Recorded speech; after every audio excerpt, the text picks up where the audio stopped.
Arthur stopped the car. Now Elena. No, it can't be her. He had everything.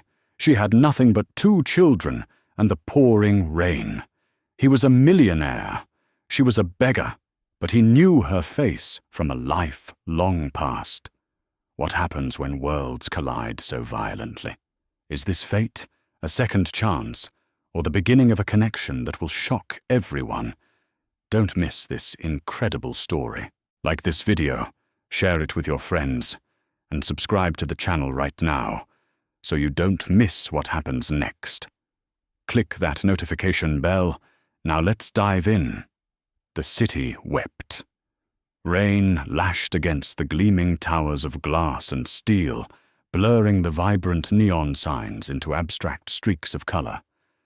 Inside his climate-controlled sanctuary, the back seat of a meticulously polished sedan, Arthur stared out, not truly seeing the deluge. His driver navigated the slick streets with practiced ease, the rhythmic swish of the wipers, a monotonous counterpoint to the low hum of the engine. Another deal closed, another success ticked off the list. Yet a familiar hollowness echoed within him, a quiet dissonance beneath the surface of his well-ordered life. He had everything they said, everything except something vital he couldn't quite name, a genuine connection, perhaps, a meaning that resonated deeper than profit margins and stock prices. As the car slowed for traffic near a less glamorous corner of the city, a flicker of movement caught his eye. Not the usual hurried dash of pedestrians under umbrellas, but something stationary huddled. His gaze drifted towards the dilapidated awning of a long-closed bookstore, and then sharpened. Beneath the meager shelter, a woman sat on the damp pavement, her back pressed against the grimy brickwork. 2 small boys, no older than 4 or 5, were tucked tightly against her sides, burrowing into the thin fabric of her worn coat, like fledglings seeking warmth. Her hair, dark and rain-plastered, clung to her face, obscuring her features initially. Her clothes were functional, but faded clearly, having seen better days, much like the forgotten shopfront behind her. One of the boys coughed a small, wet sound that seemed amplified in the relative quiet of the stopped traffic. Arthur felt an unexpected pang, an uncomfortable twist in his gut. It was the raw vulnerability of the scene, the stark contrast to his own insulated existence just feet away. He watched as the woman murmured something to the coughing child, her hand gently rubbing his small back. There was a fierce protectiveness in her posture, even in exhaustion, and then she shifted slightly, turning her head to scan the streetlights reflecting on the wet road. For a fleeting second, her profile was illuminated. Something clicked. A jolt, faint but distinct, like a half-remembered melody. The line of her jaw, the curve of her cheekbone. It stirred a memory from a different lifetime, back when his world was lecture halls and late-night study sessions, not boardrooms and global markets. He leaned forward, squinting through the rain-streaked window. Could it be? No, surely not. The confident, bright spark, he remembered, wouldn't be here. Yet the feeling persisted, a growing certainty that defied logic. The car began to inch forward. He had to know. Pull over. Arthur instructed his driver, his voice, calm but firm, betraying none of the sudden turmoil inside him. The driver, accustomed to unexpected commands, smoothly guided the car to the curb a short distance past the awning. Arthur took a breath, the scent of expensive leather suddenly feeling suffocating. He pushed open the heavy door and stepped out into the driving rain, the cold drops instantly soaking his tailored suit jacket. He barely noticed. He walked back towards the huddled figures, his polished shoes splashing softly on the pavement. The noise of the city seemed to fade, replaced by the drumming of his own heart. As he approached, the woman looked up, her eyes widening slightly at the sight of a stranger emerging from a luxury car. They were guarded eyes, wary, shadowed by hardship, but beneath the fatigue. Yes, beneath the fatigue, there was an undeniable flicker of something familiar. He stopped a few feet away, hesitant to intrude further into their fragile space. The rain dripped from his hair onto his shoulders. "Excuse me," he began, his voice softer than he intended. The woman tensed, pulling the children even closer. One of the boys peeked out from behind her arm, his eyes wide and curious. Arthur cleared his throat, searching for the right words. I know this is unexpected, but are you all right?" She studied him for a long moment, her gaze sweeping over his expensive suit, his composed demeanor. A shield seemed to slide into place behind her eyes. "We're fine," she said, her voice low but clear, carrying a hint of an edge despite its quietness. "Thank you." It was a dismissal, polite but firm. He should leave. It wasn't his business, but the pull of recognition, the ghost of a memory, held him fast. He took another step closer, ignoring the voice of reason, telling him to retreat to the warmth of his car. "I'm sorry to bother you, but you look incredibly familiar," he said, choosing his words carefully. Did you by any chance study economics at City University? About 10 years ago. Her eyes narrowed slightly. He saw a flicker of surprise, quickly masked. She tilted her head, raindrops tracing paths down her cheeks as she peered at him more closely through the dim, rainy light. Then a tiny, almost imperceptible smile touched her lips, gone as quickly as it appeared. "Arthur." She ventured a note of disbelief in her voice. "Arthur." Tall and a bit skinny from economics class. "You look different." The confirmation sent a wave of conflicting emotions through him, shock, confusion, and a deep, unsettling ache.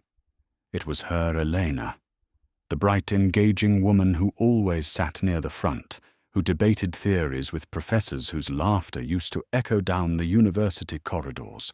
Elena now huddled on a wet pavement, shielding her children from the storm. Elena, he breathed the name, feeling foreign and yet intimately familiar on his tongue. "Yes, it's me, Arthur." He gestured vaguely at himself, suddenly aware of the absurdity of his expensive attire in this context. "I look different, I suppose." The momentary connection, the shared flicker of the past, vanished as quickly as it came.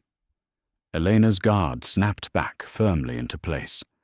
Her expression hardened, tinged with a deep-seated shame that made Arthur's chest tighten.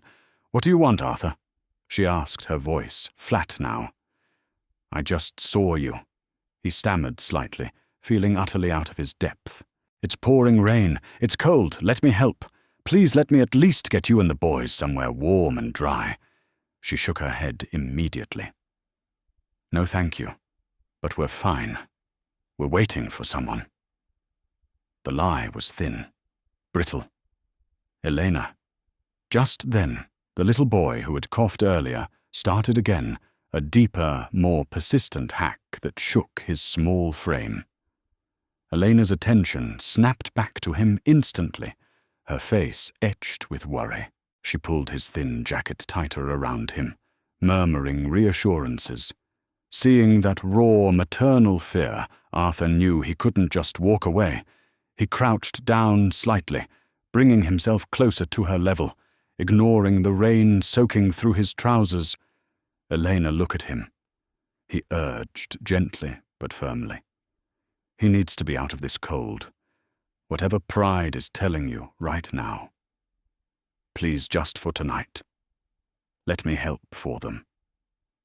He nodded towards Leo and Max, whose small faces looked pale and weary. "No questions asked, just somewhere warm. A hot meal." She stared at him, her eyes filled with a maelstrom of conflicting emotions, pride warring with desperation, suspicion battling maternal instinct. The silence stretched, filled only by the relentless drumming of the rain and the boys' intermittent coughing. Finally, almost imperceptibly, she gave a single, sharp nod. Her lips trembled as she whispered so low. He almost didn't hear it over the downpour. All right. Just for tonight.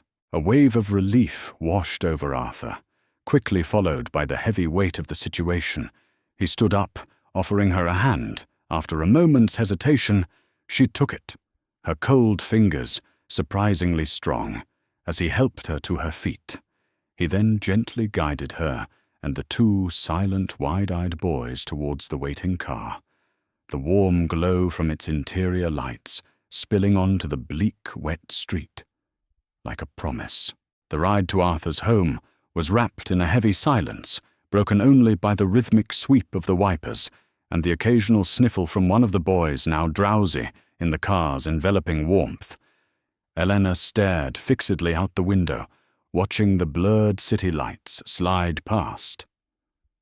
Each raindrop streaking down the glass seemed to mirror the unshed tears prickling behind her own eyes. She felt suspended between worlds, the harsh reality she'd just been plucked from, and the unnerving, opulent bubble she was now entering. It felt unreal, temporary like a dream from which she'd inevitably wake cold and damp once more. Arthur's apartment wasn't just large. It was a statement floor-to-ceiling windows offered breathtaking panoramic views of the glittering rain-slicked skyline. The furnishings were understated but screamed expense. Plush, cream-colored sofas, abstract art on the walls, gleaming dark wood floors softened by thick, luxurious rugs. The air smelled faintly of sandalwood and something clean, sterile almost. It was the scent of a life untouched by hardship. As Arthur ushered them inside, Elena hesitated on the threshold, acutely aware of her damp clothes, the mud streaks on the boys' worn shoes. She felt like an intruder, a stain on this pristine canvas. Leo and Max, however, shed their initial shyness quickly, their young eyes wide with awe. Max tentatively reached out a small hand to stroke the velvety texture of the nearest sofa. Leo Boulder looked around the expansive living area and up at the high ceilings. Wow. He breathed his voice, echoing slightly in the large space. He turned to Arthur, his expression earnest. "Mister, does your house have an indoor playground?" Arthur caught slightly off guard as he was shrugging off his wet jacket, blinked. A faint smile touched his lips. Ah, no, he admitted, a touch of awkwardness in his voice. "No indoor playground, I'm afraid. Just lots of space." Elena shot her son a warning glance, her cheeks flushing slightly. She felt a desperate urge to shrink away, to disappear. Arthur, sensing her discomfort, spoke gently. "Please make yourselves comfortable. Let me get you all some dry towels. I had someone prepare some food. It should be ready soon." He disappeared down a hallway, leaving Elena standing stiffly in the entryway. She pulled the boys close again, whispering for them to be careful and not touch anything. Everything looked breakable, expensive, alien. When Arthur returned with fluffy towels and directed them towards a spacious guest bathroom, she felt a pang of gratitude mixed with profound unease. Later clean and wrapped in borrowed bathrobes that swam on their small frames, the boys sat at a large, polished dining table, their eyes fixed on the steaming plates before them. Jollof rice, fragrant and red, sat beside golden-fried plantain and bowls of rich pepper soup, whose aroma filled the air. For Leo and Max, it was a feast beyond imagining. They dug in with an eagerness that made Eleanor's heart ache. She sat opposite them, Arthur seated at the head of the table.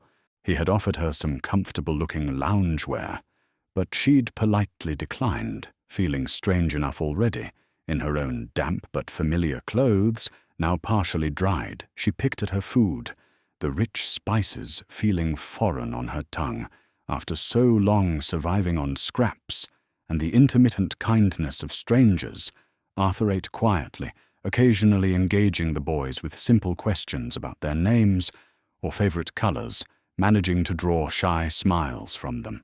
He didn't push Elena to talk, allowing her the space she seemed to need. Yet she could feel his gaze on her from time to time, not pitying but observant, concerned.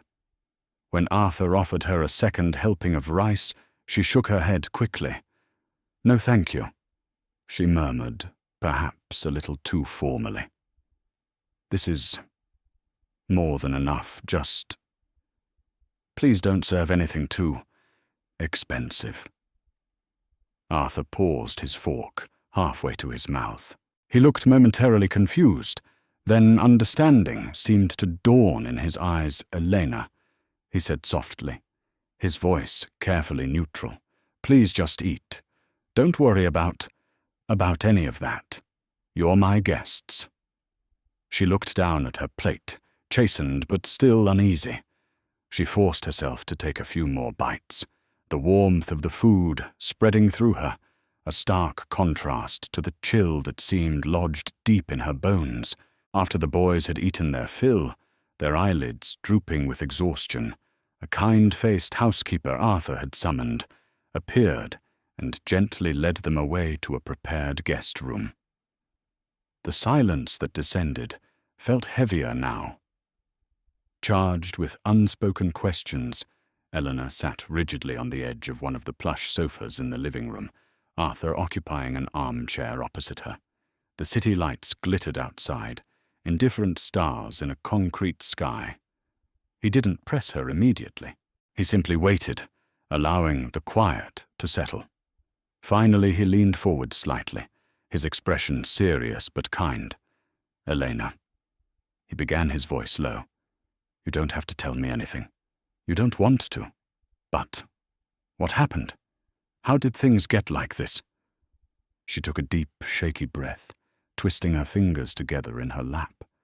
Staring down at her hands, she started to speak the words, tumbling out in a low, hesitant rush. At first, then gaining a painful momentum. She told him about Julian. Not his name, yet just him. Charming, confident, promising the world. How she'd fallen for the dream he painted. A future filled with love, security. A beautiful home for the children they would have. I was young. She admitted, her voice thick with remembered pain. And foolish. So foolish I ignored the warning signs because I wanted to believe him so badly. She explained how everything changed the moment she told him she was pregnant. The initial facade of happiness crumbling into fear, the gradual withdrawal, the unanswered calls, the ignored messages, until one day he was simply gone. Vanished, leaving her pregnant alone, and terrified, her voice broke as she recounted her father's reaction. The harsh words, the accusations of shame brought upon the family name, the cold finality of being thrown out onto the street. Her mother's tears powerless to intervene. He said I'd made my bed and had to lie in it. She whispered, the memory still raw. I had nowhere to go. No one.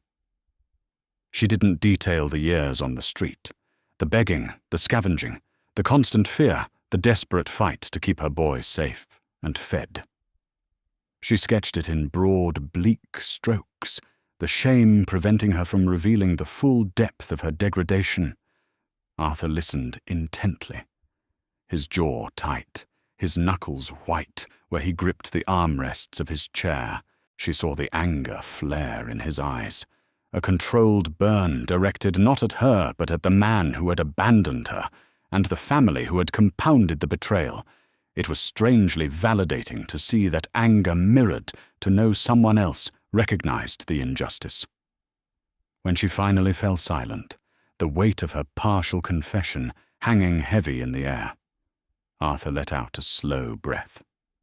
He didn't offer empty platitudes. He simply said, his voice rough with emotion. No one deserves that, Elena. No one. A fragile truce settled between them. She had shared a piece of her broken past. He had received it without judgment, but the silence that followed felt different. Now, less awkward, more contemplative. Elena rose slowly and walked towards the vast window, wrapping her arms around herself as she gazed out at the sprawling, indifferent city below. The glittering lights seemed to mock her own shadowed existence. Arthur came to stand a short distance behind her, respecting her space. The reflection in the glass showed them both, him tall and solid in his expensive clothes, her small and worn framed against the vastness of the city night. She could feel the unspoken questions radiating from him. The biggest one pulsed between them, almost a physical presence. Why go to all this trouble for a ghost from his past? A woman life had clearly discarded. The suspicion she'd held at bay resurfaced sharp and insistent. She turned abruptly from the window, her gaze meeting his, directly in the dim light of the living room. The vulnerability was gone, replaced by a weary, challenging intensity. "Why are you doing all this?" "Arthur," she asked, her voice low but cutting through the quiet. "Really, what do you want from me?" Elena's question hung in the air between them, sharp and demanding, slicing through the quiet luxury of the room. "Why are you doing all this?" "Arthur, really, what do you want from me?" Arthur didn't flinch or look away. He met her challenging gaze steadily, a thoughtful expression settling on his features. He let out a slow breath before speaking, his voice calm and level. "That's a fair question, Eleanor," he conceded quietly. Given everything." He paused, choosing his next words with care. "It's true. I remember you from university. You were memorable." Bright asked questions no one else dared to. A ghost of a smile touched his lips. And yes, perhaps a part of me was impressed back then. He saw the flicker of renewed suspicion in her eyes and quickly held up a hand. "But that's not why I'm doing this." "Not really." He leaned forward slightly, his tone earnest. "Seeing you tonight, seeing you and your boys in that rain, it struck something in me. Maybe it's because I've seen how quickly fortunes can change, how easily someone can find themselves needing help." He hesitated, then added almost reluctantly, "My own sister went through a rough patch years ago. Different circumstances, but I saw how much courage it took for her to accept help and how much difference it made." He looked directly at her again. "I don't want anything from you, Elena. What I want is for you and Leo and Max. A chance. Everyone deserves a chance to get back on their feet, don't they? A second chance." Elena searched his face, looking for any sign of insincerity, any hint of an ulterior motive. His eyes held only a steady, quiet conviction. She remained wary, years of hardship having taught her that kindness often came with hidden strings. But a tiny sliver of her hardened skepticism began to soften. He hadn't patronized her, hadn't offered pity, just understanding. "I don't expect you to trust me overnight," Arthur continued gently, "but let me offer something concrete. Staying here, it's safe, but it's my space. It might be better for you and the boys to have a place of your own nearby, somewhere you can feel is yours, even temporarily. I know a reputable agent. I can help arrange something modest, secure, cover the first few months' rent, give you breathing room." Elena opened her mouth to protest, but he anticipated her. "Think of it as a loan, if that makes it easier," he added quickly. One you can pay back if and when you're able to. No pressure. The important thing is having a safe, stable base for the children. She swallowed hard. The offer, tempting, yet terrifying. A place of their own. It felt like an impossible dream. She looked down at her worn hands, unable to meet his gaze. Over the next few days, Arthur proved true to his word. He was discreet, efficient. He found a small, clean, 2-bedroom apartment in a decent neighborhood not too far away, close to a park and a school. He handled the arrangements, swiftly presenting her with the keys and a lease agreement that was surprisingly straightforward. He stocked the fridge with basic groceries before she and the boys moved in.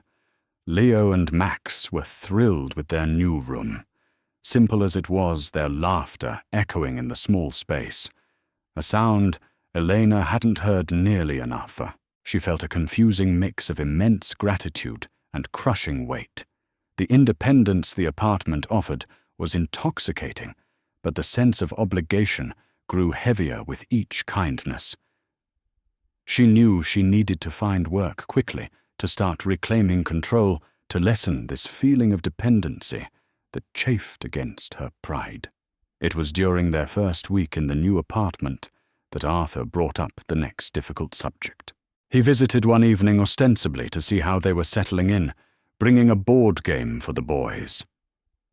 After Leo and Max were excitedly occupied in their room, he turned to Elena, his expression more serious. "Elena," he began carefully, "we need to talk about the next step." Finding work, she stiffened immediately. "I'm already looking, Arthur. Online listings asking around." "I know," he said, "but it's tough out there right now. I was thinking, I might have an opening at my company." Her head snapped up, alarm bells ringing in her mind. "No," she said instantly, her voice sharp. "Absolutely not. I can't take any more from you, Arthur. I can't work for you." "Why not?" he asked calmly, though he seemed prepared for her reaction, because she exclaimed, standing up and pacing the small living room, "Because people will talk, they'll think, they'll assume. And I can't handle feeling indebted to you every single day, seeing you as my boss on top of everything else. I need to do this myself." Arthur let her pace, waiting until she stopped before speaking again. His tone reasonable. "I understand the feeling, Elena. Believe me, I do. But this isn't charity. I wouldn't offer if I didn't think you could do the job, or if there wasn't a genuine need." He leaned forward slightly. "It's an administrative support role. We need someone organized, sharp, good with people, eventually. It's not overly complicated to start," he said, then faltered slightly, looking a little endearingly unsure for a moment. "It involves, well, mostly arranging paperwork and answering phones, helping coordinate schedules, maybe make coffee." He paused, a faint blush rising on his neck. "Oh no, we have an automatic machine for that. Of course. Very efficient." Despite her turmoil, the image of the successful CEO awkwardly trying to describe an entry-level job brought a reluctant, fleeting smile to Elena's lips. Arthur noticed it and pressed his advantage gently. "Look, you'd report to my office manager, Sarah. Not directly to me unless absolutely necessary. You'd be treated like any other employee. It's a real job, Elena, with a real salary. It could be the stepping stone you need. A chance to rebuild your resume, regain your confidence." He met her eyes directly. "This isn't about me. This is about you and giving you a fair shot. I believe you can do it." She sank back onto the sofa, torn. The fear of failure, of judgment, warred with the desperate longing for stability, for a way to provide for her sons, without relying solely on Arthur's generosity. She thought of Leo and Max, sleeping peacefully in the next room, oblivious to her inner turmoil. They deserved a future. They deserved a mother who could stand on her own 2 feet again. The memory of her father's harsh words echoed. "Made your bed, now lie in it," hardening her resolve. She wouldn't lie in it. She would remake it, taking a deep, steadying breath. She looked up at Arthur, her gaze resolute. "Okay," she said, her voice quiet but firm. "Okay, Arthur. I'll take the job, I'll try." A slow smile spread across Arthur's face, reaching his eyes. "That's all I ask," he said softly. Just try. Her first day arrived cloaked in a mixture of anxiety and fragile hope. Standing before the sleek, imposing glass tower that housed Arthur's company, Elena felt impossibly small. People bustled past her, radiating confidence in their sharp suits and carrying expensive briefcases. She smoothed down the simple second-hand skirt and blouse she'd carefully chosen, clutching her worn handbag like a shield. Could she really do this? Fit into this world so far removed from the one she had inhabited for so long? She took another deep breath, squared her shoulders, and pushed through the revolving glass doors inside the cool air-conditioned lobby, hummed with quiet efficiency.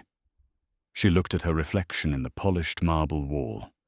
A woman older than her years, lines of worry etched around her eyes, but standing taller than she had in a long time. It wasn't the confident girl from university, nor the desperate woman from the rainy street corner. It was someone new, someone uncertain, but someone ready finally to take the first step. Stepping into the polished, efficient world of Arthur's company each morning felt like entering a different dimension. Elena threw herself into the administrative support role with fierce determination, fueled by a desperate need to prove herself, not just to Arthur or the colleagues whose curious glances she often felt, but mostly to herself. Yet the learning curve was steeper than she'd anticipated. Technology had marched on during her years adrift, and simple tasks like navigating the complex database or mastering the multi-line phone system felt like monumental challenges. Her desk sat in an open-plan area, and while her direct manager Sarah, a brisk but fair middle-aged woman, offered guidance, Elena couldn't shake the feeling of being constantly observed. Some colleagues were polite, offering tentative smiles. Others maintained a cool distance, their whispers sometimes ceasing abruptly when she approached. She overheard snippets. Arthur's protégé came out of nowhere that made her stomach clench with familiar shame and renewed anxiety. Did they know? Could they somehow sense the desperation she fought so hard to conceal beneath her carefully composed exterior? One afternoon, struggling with a new scheduling software, she found herself staring blankly at the screen, her frustration mounting columns. Blurred options seemed nonsensical, she muttered under her breath, tapping tentatively at the keyboard. "All right, just press this button, or maybe that one. Why is it making an angry beep sound?" A low chuckle sounded beside her. Mark, a younger analyst from the next pod who'd always been friendly, leaned over slightly, having fun with schedule-wise. "It hates everyone, equally. Don't take it personally. Try hitting F5 first. Sometimes it just needs a good refresh to cooperate." He offered a sympathetic grin. Elena managed a grateful, albeit tight, smile. "Thanks, Mark. It feels like it requires a secret handshake. I don't know. Small moments of kindness like Mark's were lifelines helping her navigate the undertow of insecurity." Arthur, true to his word, kept a professional distance during work hours. He didn't hover or single her out, yet she sensed his quiet awareness. He'd sometimes pause by her area on his way to a meeting, offering a brief, encouraging nod. Once, after she'd successfully handled a particularly demanding client call, her voice shaking only slightly, He'd caught her eye across the office and given her a subtle thumbs up that sent a surprising warmth spreading through her chest. He also seemed aware of the office dynamics. Brenda from accounting had made a pointed remark one lunchtime about Elena's rapid advancement, dripping with insinuation. Elena had frozen, unsure how to respond. Later that week, Elena noticed Arthur having a calm but lengthy conversation with Brenda in his glass-walled office. Brenda avoided Elena's gaze afterwards, but the snide comments ceased. Arthur never mentioned the incident allowing Elena to maintain her dignity, but she knew he had subtly intervened. It was a relief, yet also a stark reminder of her unique, precarious position.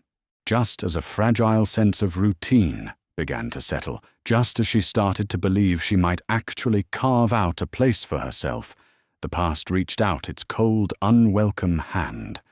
It started with a blocked number, calling her cheap burner phone repeatedly. She ignored it. Then came the messages appearing on a long, dormant social media profile she'd foolishly forgotten to deactivate. "Eleanor, is that really you? I've been looking for you. I miss you. I miss the boys. I made terrible mistakes. Can we talk? I heard you're doing well now. Working for some rich guy. I just want to see my sons, Julian." Her blood ran cold. She blocked the profile instantly, her hands shaking. How had he found her? She felt violated, exposed. The fragile peace she had begun to build threatened to shatter. The charm in his messages felt oily, manipulative, just like before. He didn't sound genuinely remorseful. He sounded entitled, like he could just waltz back in after years of silence and abandonment. She told no one, least of all Arthur. It was her burden, her shame, her problem to handle. She doubled down on her work, trying to bury the rising panic in spreadsheets and filing. She became quieter, more withdrawn, the shadows returning to her eyes. Arthur noticed the change. "Everything all right, Elena?" he asked one evening when he dropped off some picture books for the boys. "Fine," she lied, forcing a smile. "Just tired. Getting used to the workload." He didn't press, but his gaze held a worried crease she couldn't quite meet. The messages from Julian stopped for a few days, and Elena allowed herself a sliver of hope that he had given up. It was a foolish hope. One evening, late after work, she was walking towards the sparsely lit employee parking garage beneath the office building. Leo and Max were spending the night at their new small apartment with a trusted sitter Arthur had helped her vet. A rare evening where she could catch up on errands. The garage was mostly empty, the silence broken only by the distant hum of ventilation and her own footsteps echoing on the concrete. Suddenly, a figure stepped out from behind a thick concrete pillar blocking her path. Her heart leapt into her throat. Julian. He looked different, yet sickeningly the same, thinner perhaps with a tension around his eyes she hadn't seen before, but dressed in clothes that tried too hard to look expensive, a familiar, predatory smile playing on his lips. "Elena," he said, his voice smooth, practiced. "Fancy meeting you here. I tried calling, messaging." She recoiled instinctively, clutching her bag tighter. "Leave me alone, Julian. Now is that any way to greet the father of your children?" He took a step closer, invading her space. "Our children, Elena. Leo and Max. They deserve to know their dad. I deserve to see them. You deserve nothing," she spat, fear making her voice tremble despite her anger. "You gave up that right years ago. Stay away from us." "Oh, I don't think so." He murmured, his eyes flicking past her, perhaps towards the garage exit, a calculating glint within them. "I hear you've landed on your feet. Nice job." Nice boss helping you out." He lowered his voice. "Maybe your boss could help me out too. A little contribution for the boys' welfare, you know." Disgust coiled in her stomach. He hadn't changed. It wasn't about the children. It was about money, about opportunity, about leeching off her connection to Arthur. "Get away from me," she repeated, trying to sidestep him. He moved again, blocking her way, reaching out as if to touch her arm. "Don't walk away from me." "Elena, we have things to discuss." "There's nothing to discuss," she cried, stumbling back just as Julian took another step towards her. His expression hardening, the sound of steady footsteps echoed from the stairwell entrance nearby. Both Elena and Julian turned towards the sound. Arthur emerged from the stairwell, briefcase in hand, pausing as he took in the scene. Elena pale and cornered, Julian standing too close, radiating menace. Arthur's easygoing demeanor vanished instantly, replaced by a sharp, assessing stillness.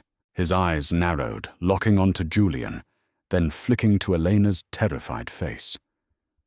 The air in the concrete garage crackled with sudden, unbearable tension. 3 figures frozen in a standoff under the harsh fluorescent lights. The shadows of the past finally terrifyingly colliding with the present. The air in the concrete cavern of the parking garage thickened, charged with unspoken history and imminent conflict. Arthur's sudden appearance had frozen the tableau. Elena pressed back against a pillar, fear warring with fury in her eyes, and Julian poised aggressively before her. Arthur didn't raise his voice. He didn't need to. His presence alone shifted the power dynamic. He walked forward, slowly, deliberately, his gaze fixed on Julian, ignoring Elena for the moment. His calm was more unnerving than any overt display of anger. "Is there a problem here?" Arthur asked, his tone deceptively mild, yet underscored with steel. Julian straightened up, attempting to regain his swagger, though a flicker of unease crossed his face. "No problem at all," he said, forcing a casual air, "just catching up with Elena and discussing family matters." He gestured vaguely towards Elena. "As the father of her children, I have certain rights." "You know," Arthur stopped a few feet away, his briefcase still held loosely in one hand. "Rights," he echoed, a dangerous quietness entering his voice. "Rights are generally earned, wouldn't you say? Through presence, through support, through responsibility. Remind me, where have you been for the past 5 years? While Eleanor raised Leo and Max alone on the streets." Julian's face tightened. "That's none of your business. This is between me and Elena." He tried to appeal to Elena directly. "Elena, tell him. Tell him. I just want to see my boys." But seeing Arthur standing there, solid and unwavering, seeing the blatant manipulation in Julian's eyes, something snapped within Eleanor. The years of fear, of shame, of grinding hardship coalesced into a white-hot fury. She pushed herself away from the pillar, stepping forward, her voice trembling, not with fear this time, but with righteous anger. "My boys," she challenged, her voice ringing out in the echoing space. "You dare call them your boys now? Where were you when Leo had pneumonia and I had to beg for medicine? Where were you when Max cried himself to sleep, hungry night after night? Where were you when I was sleeping under bridges, terrified someone would hurt us?" Julian recoiled slightly from her vehemence. I made mistakes, Elena. I was young, scared. Scared, she scoffed, cutting him off mercilessly. You weren't scared. You were selfish. You ran. You disappeared without a trace. Didn't leave a penny. Didn't make a single call. Did you ever once wonder if your mistakes were alive or dead? Each question was an indictment, sharp and precise. You can't just reappear. Now that things are easier, she continued, gesturing vaguely at her surroundings at Arthur. You smell opportunity, Julian. That's all you've ever known. You think you can use them. Use me to get to him. She nodded towards Arthur. You think we're your ticket? Julian's charm evaporated, replaced by a sneer. Maybe I do. A man like him, he glanced pointedly at Arthur, owes something to the mother of his employees' children, doesn't he? A little generosity wouldn't hurt him. For the boys, of course. Arthur took a step forward, his expression hardening into granite. Let me be perfectly clear. He stated, his voice dangerously low. You will not threaten Elena. You will not attempt to extort money. And you will stay away from her and her children. Or what Julian blustered, trying to project confidence he clearly didn't feel. You think you can just erase me? I'm their father. A father doesn't abandon his family. Arthur shot back. He doesn't leave them destitute. He paused, his eyes narrowing slightly, as if connecting unseen dots. Especially not when he disappears right after his previous employer reports significant funds missing from their accounts. The air went still. Eleanor stared at Arthur, then at Julian, whose face had suddenly gone deathly pale.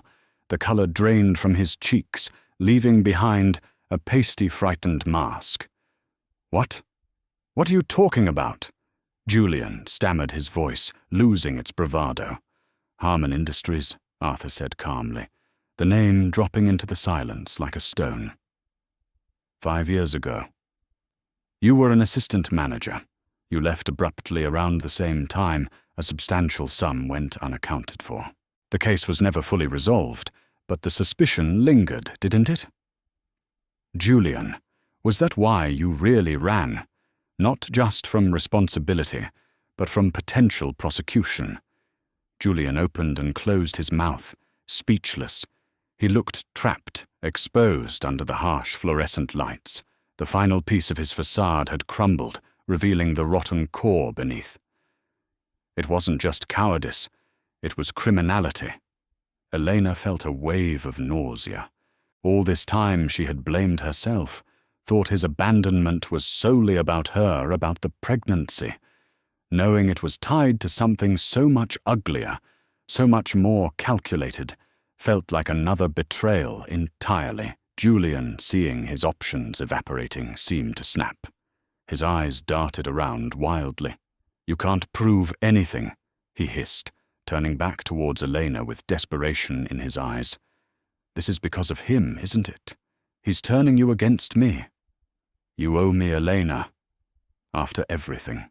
He took a lunging step towards her again, but Arthur moved swiftly, stepping between them, a solid, immovable presence. That's enough, he commanded, pulling out his phone. Security is on their way. And I think the police might be interested in reopening an old embezzlement case, especially now that you've conveniently resurfaced. Panic flared in Julian's eyes. The fight drained out of him, completely replaced by sheer terror. He looked from Arthur's phone to the stairwell, then back at Elena, his expression curdling into venomous resentment. With a final choked sound of fury and desperation, he turned and bolted, scrambling towards the garage exit and disappearing into the evening shadows like the coward he truly was. Silence descended again, thick and heavy. Elena stood trembling, the adrenaline slowly ebbing away, leaving her feeling weak-kneed and hollow. The confrontation was over. He was gone, really gone this time, not just vanished, but exposed, defeated. She wrapped her arms around herself, trying to stop the shaking. Tears blurred her vision, tears of anger, relief, and the dawning realization of just how thoroughly she had been deceived. Arthur pocketed his phone. The call to security, apparently unnecessary now. He turned towards Elena, his expression softening with concern. He didn't rush towards her, didn't crowd her. He simply stood there, a quiet anchor in the storm's aftermath. He took a step closer, his hand hovering slightly in the space between them, an unspoken offer of support, waiting for her to accept it when she was ready. "He's gone." "Elena," Arthur said softly, his voice a low reassurance in the echoing silence of the garage. "He won't bother you again." The immediate aftermath of Julian's explosive departure left a strange quiet in its wake.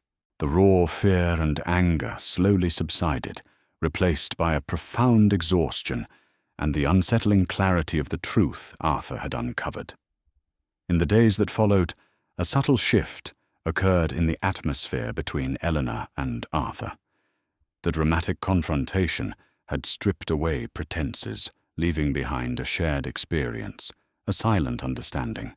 Arthur remained a constant, steady presence, but he seemed to deliberately give Elena more space, sensing her need to process. He checked in regularly, helped with the boys, offered quiet encouragement at work, but never alluded to the events in the parking garage unless she brought it up first. He was letting her breathe, letting her find her own equilibrium. One cool evening, about a week later, they were sitting on the small balcony of Elena's apartment after the boys were asleep. The city spread out below them, a tapestry of lights against the darkening sky. Arthur turned to her, his usual calm tinged with a rare vulnerability. "Eleanor," he began, his voice soft but serious, "after everything that's happened, I feel I need to be honest with you about something." She tensed slightly, bracing herself. "Over these past weeks, getting to know you again, seeing your strength, your resilience." He paused, searching for the right words. "My feelings for you have grown into something more than just friendship or concern, much more." He met her gaze directly, his eyes sincere.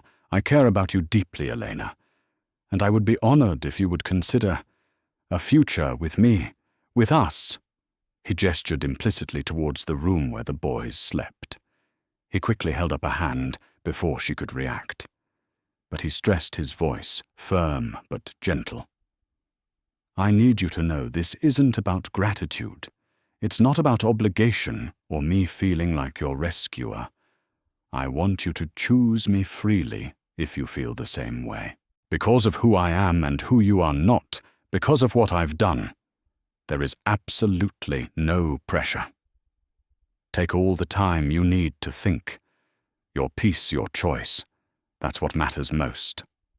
His honesty, his careful respect for her autonomy, struck her deeply. It was the polar opposite of Julian's manipulative charm and demanding nature. Yet fear coiled in her stomach. Could she trust again? Could she risk opening her heart, only to have it shattered once more? The memory of Julian's betrayal, the crushing weight of his abandonment and deceit, was a scar tissue that still ached. She looked at Arthur, at his kind eyes, his patient demeanor, the unwavering support he had shown her and her sons. He wasn't Julian, but the fear remained Arthur.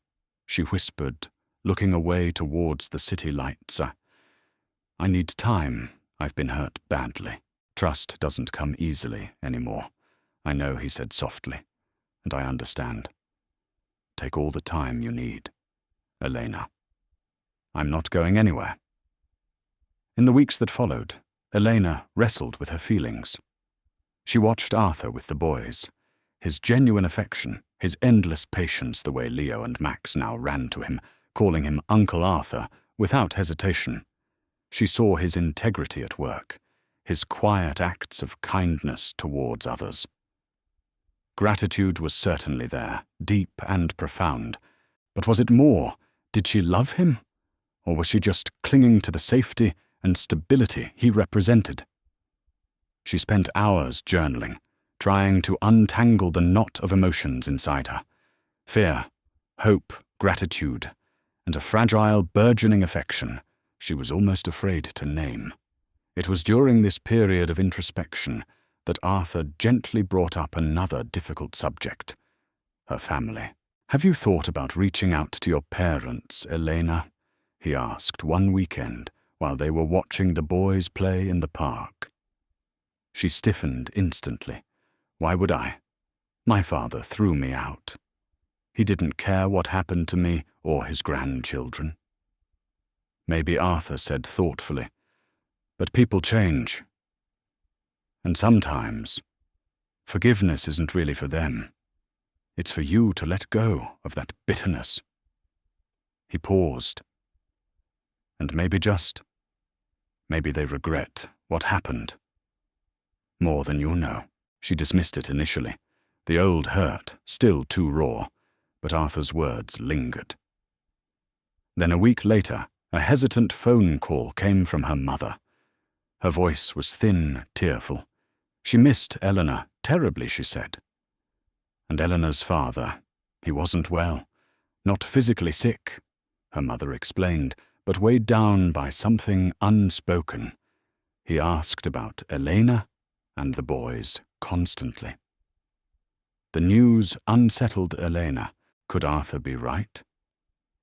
Was it possible her father felt remorse? The thought of facing him again filled her with dread.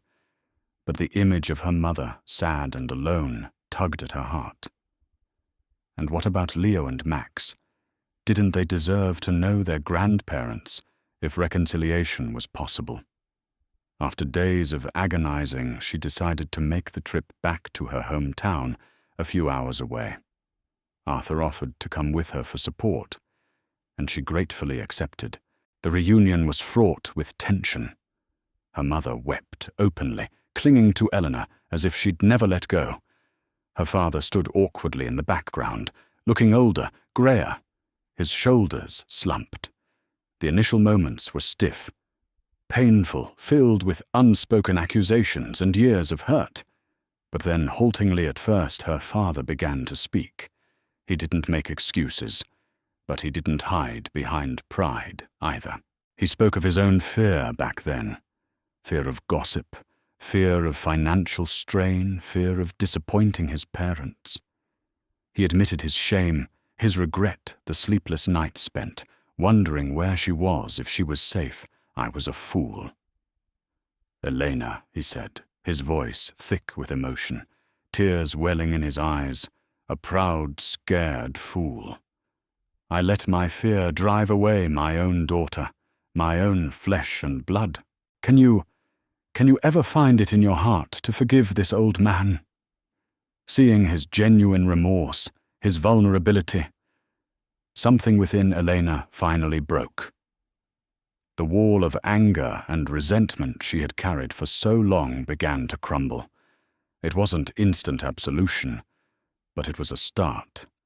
She saw not just the man who had hurt her, but a flawed human being, consumed by his own mistakes. "Yes, Papa," she whispered, tears streaming down her own face. "Yes, I forgive you." The rest of the visit was a tentative step towards healing. There were awkward moments, like when her father tried to play catch with Leo and Max in the small backyard, and nearly tripped over his own feet, sending the ball into the rose bushes, much to the boys' amusement. Or when her mother, flustered and eager to please Arthur, served him a piece of apple pie with slightly burnt crust, apologizing profusely. These small imperfections, these moments of gentle shared awkwardness, felt more real, more hopeful than any grand gesture could have. They were rebuilding, slowly imperfectly, returning to the city. Elena felt lighter, as if a heavy burden had finally been lifted. Facing her family, extending forgiveness had also clarified something within herself. She knew now what she felt. For Arthur wasn't just gratitude. It was deeper built on respect, trust, and a growing, genuine love for the kind, patient, honorable man he was. That evening, she didn't wait for him to ask again. She found him reading in his living room, the lamplight casting a warm glow. She walked over and stood before him until he looked up. "Arthur," she began, her voice clear and steady. "I don't need any more time." He put his book down slowly, his gaze searching hers. "I know what I feel." Now, she continued, a quiet certainty settling within her. "It's not because you saved me or because I owe you anything. It's because of who you are, because you see me, really see me, because you waited, because you make me feel safe, not just physically, but safe to be myself." A soft smile touched her lips. "Yes, Arthur. My answer is yes. I choose you." He didn't speak for a moment, just looked at her, his eyes shining with an emotion so profound it stole her breath away. Then a slow, radiant smile spread across his face, erasing any lingering trace of uncertainty. He reached out, taking her hands gently in his. "Elena," he murmured, his voice filled with warmth. That's all I ever hoped to hear." Life didn't magically become a fairy tale after Elena said yes. Instead, it settled into something far more precious. A real evolving and deeply cherished normalcy. Their days found a rhythm, punctuated by the cheerful chaos of Leo and Max, the quiet hum of shared responsibilities, and the growing warmth of a family being consciously built, not just falling together. Arthur, true to his nature, remained steadfast and supportive, but Eleanor noticed a subtle shift in him too. He seemed lighter, more present. He made a concerted effort to leave work at a reasonable hour, prioritizing evenings with her and the boys over late-night reports. He even attempted cooking dinner one night, following an online recipe with intense concentration, resulting in slightly charred chicken, but an abundance of laughter that filled their cozy apartment. Eleanor teased him gently about his culinary skills, or lack thereof. Perhaps stick to closing deals. Arthur, she suggested, suppressing a giggle as he examined a blackened piece of poultry with a puzzled frown. He looked up, feigning offense. "This," he declared, gesturing grandly with his spatula, "is rustic, artisanal charring, very chic." His eyes twinkled, and Eleanor's heart swelled with an uncomplicated affection. Leo and Max thrived in the stable, loving environment. They adored Arthur, bombarding him with endless questions and clamoring for piggyback rides the moment he walked in the door. Their sibling squabbles were typical, loud, brief, and usually over whose turn it was to use the blue crayon. But Dad, Arthur, Max wailed one afternoon, "Leo always takes the blue." It's the best color. Arthur mediated these minor crises with surprising diplomatic skill, often ending the disputes with tickle fights that left all three breathless and giggling. Elena flourished. Confidence returned, not with the brashness of her youth, but with the quiet strength of someone who had weathered storms and emerged stronger. She excelled at work, her sharp mind and growing self-assurance earning her the respect of colleagues, including even the once skeptical Brenda. But her transformation wasn't just professional. Having known profound lack, she felt a deep urge to give back. She started volunteering one Saturday morning, a month at a local shelter for families experiencing homelessness, offering not money, but her time, her empathy, and a listening ear, sharing a small part of her story, carefully with women whose frightened eyes mirrored her own past, felt like closing a painful circle, turning old wounds into quiet strength. She wasn't erasing her past, but she was refusing to let it define her future. Her relationship with her parents continued its slow mend. Visits became more frequent, less strained. Her father, quieter now, showed his remorse through actions, patiently helping Leo with a school project, proudly displaying Max's crayon drawings on the fridge. Her mother fussed over them, all her relief at having her daughter back, palpable in every home-cooked meal, even the occasionally slightly overcooked ones. The scars remained, but they were healing. One clear, crisp autumn's evening, Arthur suggested a walk in the park after dinner. The boys ran ahead, chasing fallen leaves that skittered across the path in the twilight breeze. Arthur and Elena walked side by side, close, but not touching, watching them. A comfortable silence settled between them, filled only by the boys' distant laughter and the rustle of leaves underfoot. They found a bench near a small clearing away from the main path. The sky above was darkening, pricked with the first hesitant stars. Leo and Max, tired from their running, eventually came and curled up on the bench between them, leaning sleepily against their sides. Elena looked up at the vast expanse, at the emerging pinpricks of light against the deep indigo. She absent-mindedly traced a faint, silvery scar on the back of her hand, a memento from a particularly harsh fall during her time on the streets. It used to be a source of shame, a reminder of her lowest point. Now it felt different, just part of her story. Arthur followed her gaze first to the scar, then up to the stars. He didn't speak, just gently, laid his hand over hers, his warmth seeping into her skin. It wasn't a gesture of pity, but of shared understanding, of acceptance. "Look, Mommy. Look, Dad. Arthur." Max whispered drowsily, pointing a small finger upwards. A shooting star. They all looked up. A tiny streak of light flared briefly against the darkness, then vanished. "Make a wish," Elena murmured, mostly to herself. Arthur squeezed her hand gently. He leaned closer. His voice, a low murmur, meant only for her. "We did it, you know." Elena turned to look at him, at his familiar profile, silhouetted against the twilight. She saw the love in his eyes, the quiet strength, the shared history they now carried together. She thought of the rain-soaked woman, huddled under an awning of the fear, the desperation. Then she looked at her sleeping sons, safe and warm between them, and at the man whose unwavering kindness had been the catalyst for it all. A deep sense of peace settled over her, quiet and profound. It wasn't a perfect life, perhaps, but it was real. It was theirs, and it was built not on escaping the past, but on facing it, healing from it, and choosing every day to build a better future. She smiled, a genuine, unburdened smile that reached her eyes.